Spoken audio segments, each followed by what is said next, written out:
사도신경으로 신앙 고백합니다. 전능하사 천지를 만드신 하나님 아버지를 내가 믿사오며 그 외아들 우리 주 예수 그리스도를 믿사오니 이는 성령으로 잉태하사 동정녀 마리아에게 나시고 본디오 빌라도에게 고난을 받으사 십자가에 못 박혀 죽으시고 장사한 지 사흘 만에 죽은 자 가운데서 다시 살아나시며 하늘에 오르사 전능하신 하나님 우편에 앉아 계시다가 저리로서 산자와 죽은 자를 심판하러 오시리라. 성령을 믿사오며 거룩한 공회와 성도가 서로 교통하는 것과 죄를 사하여 주시는 것과 몸이 다시 사는 것과 영원히 사는 것을 믿사옵나이다. 아멘.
점점 무거워질 때 주 예수 앞에 아뢰이면 주께서 친히 날 구해 주사 내 대신 짐을 져주시네. 무거운 짐을 나 홀로 지고 견디다 못해 쓰러질 때 불쌍히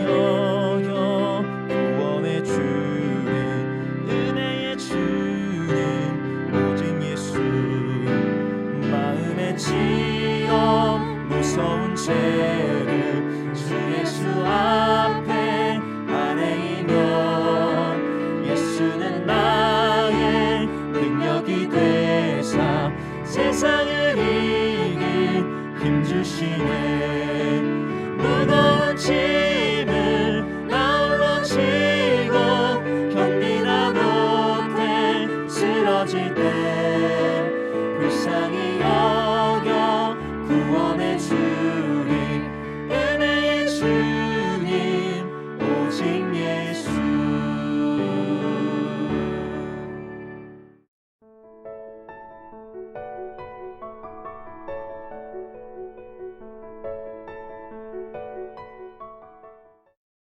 이틀이 지남에 예수께서 거기를 떠나 갈릴리로 가시며 친히 증언하시기를 선지자가 고향에서는 높임을 받지 못한다 하시고 갈릴리에 이르심에 갈릴리인들이 그를 영접하니 이는 자기들도 명절에 갔다가 예수께서 명절 중 예루살렘에서 하신 모든 일을 보았음이더라. 예수께서 다시 갈릴리 가나에 이르시니 전에 물로 포도주를 만드신 곳이라. 왕의 신하가 있어 그의 아들이 가버나움에서 병들었더니 그가 예수께서 유대로부터 갈릴리로 오셨다는 것을 듣고 가서 청하되 내려오셔서 내 아들의 병을 고쳐주소서 하니 그가 거의 죽게 되었음이라. 예수께서 이르시되 너희는 표적과 기사를 보지 못하면 도무지 믿지 아니하리라. 신하가 이르되 주여 내 아이가 죽기 전에 내려오소서. 예수께서 이르시되 가라 내 아들이 살아있다 하시니 그 사람이 예수께서 하신 말씀을 믿고 가더니 내려가는 길에서 그 종들이 오다가 만나서 아이가 살아있다 하거늘 그 낫기 시작한 때를 물은즉 어제 7시에 열기가 떨어졌나이다 하는지라. 그의 아버지가 예수께서 내 아들이 살아있다 말씀하신 그때인 줄 알고 자기와 그 온 집안이 다 믿으니라. 이것은 예수께서 유대에서 갈릴리로 오신 후에 행하신 두 번째 표적이니라. 오늘은 요한복음 4장 43절에서 54절 말씀을 가지고 우리가 믿는 이유라는 제목으로 함께 하나의 말씀 나누도록 하겠습니다. 우리가 신앙생활을 하다 보면은 다양한 질문을 받을 때가 있습니다. 이런 질문들이죠. 언제부터 믿으셨나요? 혹은 누가 전도해 주셨나요? 그리고 이런 질문도 들어보신 적 있을 것입니다. 당신은 왜 믿으십니까? 이 질문을 받으면 우리는 무엇이라고 대답해야 될지 잠시 망설여지게 됩니다. 우리는 왜 믿는 것일까요? 논리적으로 말하자면 무언가 원인이 있어야 결과가 있다고 말할 수 있겠죠. 우리가 무언가를 믿기 위해서는 무언가 증거가 있어야 합니다. 우리가 믿는다고 말할 때는 믿음의 증거가 있어야 한다는 것이죠. 여러분은 어떤 증거가 있으시기에 예수님을 믿으십니까? 오늘 본문에는 두 종류의 증거를 가지고 믿음을 가진 사람들이 나타납니다. 오늘 말씀을 통해 나는 어떤 종류의 증거를 가지고 예수님을 믿고 있든지, 그리고 하나님께서는 우리에게 어떤 종류의 믿음을 가지라고 말씀하시는지 발견하시는 놀라운 지혜가 있으시기를 주님의 이름으로 소원합니다. 오늘 본문 43절에 보니까 예수님께서는 이틀 동안 머무셨던 사마리아인들의 성에서 떠나 갈릴리로 발걸음을 옮기셨다고 기록되어 있습니다. 거기서 예수님께서는 선지자는 고향에서 높임을 받지 못한다 라고 말씀하시는데요. 그런데 현장에 가보니까 예수님의 말씀과는 반대로 갈릴리 사람들이 예수님을 아주 반기고 있습니다. 그 이유는 명절 중에 예루살렘에서 예수님께서 행하셨던 놀라운 표적들을 보았기 때문이죠. 하지만 예수님께서는 왜인지 모르지만 사마리아인들의 성에서는 그토록 열심히 말씀을 가르치시고 복음을 전하셨던 것과 다르게 아무런 가르침이나 이적을 보여주지 않으십니다. 그러던 중 갈릴리 가나라는 곳에 이르렀는데요. 거기는 예수님께서 첫 번째 표적을 보여주셨던 곳이죠. 가나의 혼인잔치에서 물로 포도주를 만드는 이적을, 그도 표적을 보여주셨던 곳이었습니다. 거기서 왕의 신하를 한 명 만나게 되는데요. 왕의 신하의 아들이 가버나움이라는 지역에서 병들어 있었기 때문에 예수님께서 나와서 이렇게 간청합니다. 예수님, 가버나움으로 오셔서 아들의 병을 고쳐주십시오 라고 간청하는 것이었습니다.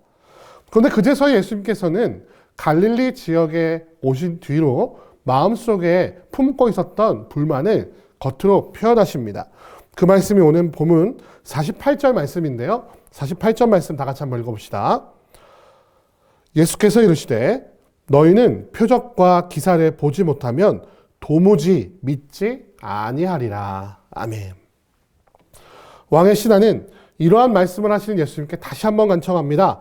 내 아이가 죽기 전에 내려오십시오. 그러자 예수님께서는 가라, 내 아들이 살아있다 라고 대답하십니다. 왕의 신하가 예수님의 이 말씀을 마음으로 믿고 집으로 돌아가는 길에 여러 사람들을 만나게 되는데요. 그래서 아이의 병이 나았다, 아이가 살아있다 라는 소식을 듣자 그 아이의 병이 낫기 시작한 때가 언제냐라고 묻습니다. 근데 그때가 바로 예수님께서 내 아들이 살아있다 라고 말씀하신 바로 그 순간임을 알고서는 그 본인과 온 집안의 사람들이 다 예수님을 믿게 되었다라는 것이 오늘 본문에 기록되어 있는 말씀입니다. 사랑하는 성도 여러분, 오늘 말씀에 나타나고 있는 첫 번째 믿음은 무엇입니까? 바로 갈릴리 사람들의 믿음이었습니다. 그 믿음은 어떤 믿음입니까? 바로 표적을 보고 믿는 믿음이었습니다. 표적을 보고 믿는 믿음은 믿음의 원인이 아주 명확하기 때문에 믿음을 갖기도 좋고요. 또한 전하기도 좋습니다. 자신의 믿음을 증명하기도 좋고 증거하기도 아주 좋다는 것이죠. 그러나 이러한 믿음의 약점은 너무나도 명확합니다. 그것은 바로 표적이 계속해서 나타나지 않으면 그 믿음도 점점 사라지게 된다는 것이죠. 예수님께서 갈릴리 사람들의 환대에도 말씀을 가르치시거나 기적을 일으키시거나 구원을 베푸시지 않았던 이유는 바로 여기에 있었습니다. 그들의 믿음은 하나님의 아들인 예수님의 말씀을 듣고 믿은 것이 아니라 자신이 행한 표적을 보고 믿은 것임을 아셨기 때문입니다. 예수님을 환대하는 사람들의 눈 속에서, 그들의 마음 속에서 예수님을 향한 기대감을 예수님은 아셨을 것입니다. 자신들에게도 무언가 위대한 기적을 베풀어 주시지는 않을까? 병을 고쳐주시지는 않을까? 특별히 로마의 압제에서 자신들을 정치적으로, 군사적으로 해방시켜 주시지는 않을까? 위대한 왕이 되어 주시지는 않을까라는 그런 기대감을 그들의 눈에서, 마음에서 보셨다는 것입니다.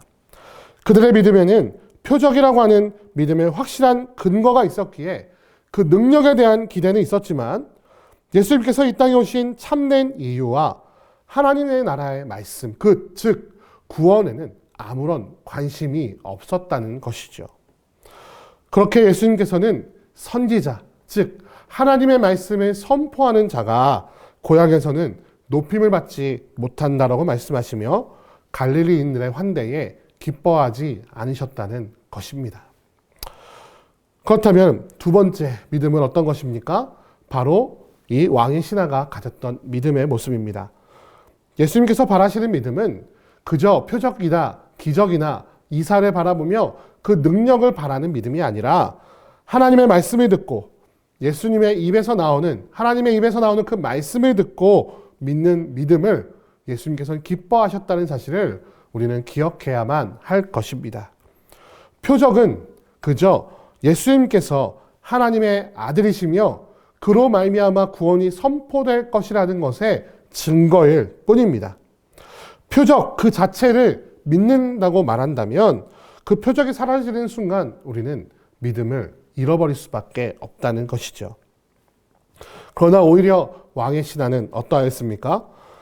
예수님께서 병을 고치실 능력이 있으심을 믿고 아무런 근거는 없고 증거는 없지만, 말하자면 눈에 보이는 것은 아무것도 없지만 예수님께서 내 아들이 살아있다 라고 말씀하신 그 말씀을 믿는 믿음으로 돌아갔을 때 그 아들이 그 순간 병이 낫는 놀라운 은혜를 맛보게 되었다는 것이죠. 그는 표적이 아니라 예수님을, 또한 예수님의 말씀을 믿었다는 것입니다. 예수님의 말씀을 믿었다는 그것은 표적이 아닌 예수님의 말씀을 믿고 집으로 돌아가던 왕의 신하는 예수님께서 말씀하신 바로 그 시간에 아이가 낫기 시작했다는 것을 발견한 이후로 그와 그의 가족 모두가 예수 그리스도를 믿었다는 바로 그것에서 증명되고 있습니다.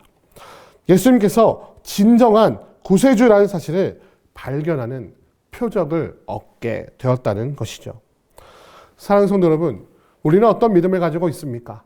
우리의 삶 속에 기적이 있어야만, 예수님의 기도 응답이 있어야만, 어떤 놀라운 변화가 있어야만 예수님을 믿는다고 말한다면 우리의 믿음은 잘못된 근거를 가진, 잘못된 것을 믿는 믿음일 것입니다. 우리의 눈에는 아무것도 보이지 않을지라도, 우리의 삶 속에 아무런 변화가 보이지 않을지라도 우리를 구원하셨다고 말씀하시고 우리와 함께 하시며 우리를 부활의 영광으로 이끌 것이며 저 하늘나라의 천국의 시민이 됐다고 말씀하시며 하나님의 자녀가 되었다고 선포하시는 그 하나님의 말씀을 믿는 믿음으로 믿는 자가 되시기를 주님의 이름으로 축원드립니다. 그러할 때에 우리의 눈에 표적을 주실 줄 믿습니다. 표적으로 말미암아 믿음을 얻게 되는 것이 아니라 믿음으로 말미암아 예수 그리스도의 표적을 우리의 삶 속에 발견하시는 놀라운 은혜가 있는 이 아침이 되시기를 주님의 이름으로 축원드립니다. 함께 기도하겠습니다. 사랑과 은혜가 많으신 아버지 하나님, 오늘 말씀을 통해 우리의 믿음을 다시 한번 점검케 하시니 감사합니다. 하나님, 우리는 무엇을 가지고 믿음을 가지고 있습니까? 우리는 무엇을 증거로 가지고 주 예수 그리스도를 나의 구주로 영접하고 있습니까? 그저 표적을 가지고, 놀라운 이적을 가지고, 놀란 아버지의 능력을 바라보며 믿음을 가졌다면 이제는 더 이상 그 표적으로 인한 믿음이 아니라 예수 그리스도의 말씀, 그 언약, 그 구원을 가지고 우리 주 예수 그리스도를 구주로 영접하는 믿음을 가질 수 있는 이 시간 될 수 있도록 주 하나님 붙잡아 주옵소서. 그럴 때에 표적이 없어도, 눈에 보이는 것이 없어도 우리 주님을 구주로 영접하고 믿는 믿음을 가질 때에 우리의 삶 속에 놀라운 표적을 보여주실, 표적을 허락하실 주님을 발견하게 될 줄 믿습니다. 그 믿는 마음으로 오늘 아침에도 기도하며 나아가는 주의 백성을 낼 수 있도록 주 하나님 붙잡아 주시고 인도하여 주옵소서.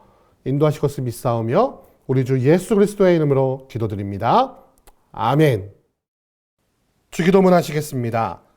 하늘에 계신 우리 아버지여, 이름이 거룩히 여김을 받으시오며 나라의 임하옵시며 뜻이 하늘에서 이룬 것 같이 땅에서도 이루어지이다. 오늘날 우리에게 일용할 양식을 주옵시고 우리가 우리에게 죄 지은 자를 사하여 준 것 같이 우리 죄를 사하여 주옵시고 우리를 시험에 들게 하지 마옵시고 다만 악에서 구하옵소서.